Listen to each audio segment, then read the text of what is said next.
विज्ञान प्रदर्शनातील विजेत्यांना मिळणार आता 51,000 रुपयांचं पारितोषिक. पुढील शैक्षणिक वर्षापासून अंमलबजावणी. राज्यातील विद्यार्थ्यांमधील वैज्ञानिक कल्पकता, सर्जनशीलता आणि नवनिर्मितीला प्रोत्साहन देण्यासाठी राज्य सरकारने एक अत्यंत महत्त्वपूर्ण निर्णय घेतला आहे.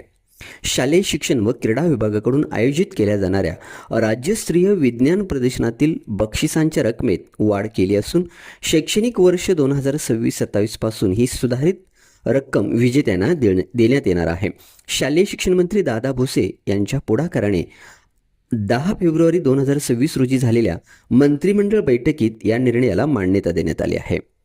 राज्यस्तरीय विज्ञान प्रदर्शनासाठी तालुका आणि जिल्हा स्तरावरून विद्यार्थ्यांची निवड केली जाते.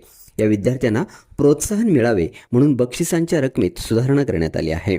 नवीन निर्णयानुसार प्राथमिक व माध्यमिक विद्यार्थी गट, शिक्षक गट, प्रयोगशाळा सहाय्यक व परिचर अशा सर्वच श्रेणीमधील विजेत्यांना आता वाढीव रक्कम मिळणार आहे.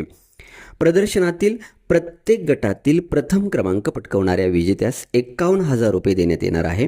तसेच दुसऱ्या, तिसऱ्या आणि चौथ्या क्रमांकासाठी अनुक्रमे 31,000, 21,000 आणि 11,000 रुपयांचे बक्षीस देण्यात येणार आहे.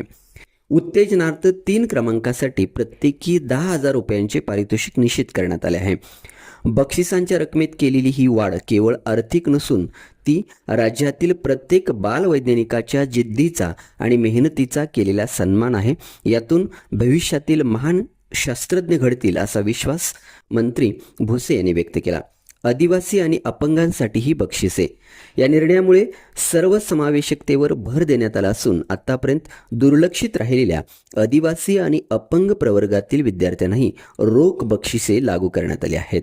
या बक्षीस वितरणासाठी शासनाने एकूण 12,96,000 रुपयांच्या निधीची तरतूद केली आहे. राज्य विज्ञान शिक्षण संस्था नागपूर या उपक्रमाची समन्वयक म्हणून काम पाहत आहे. बहुजन न्यूज, अनिल कांबळे.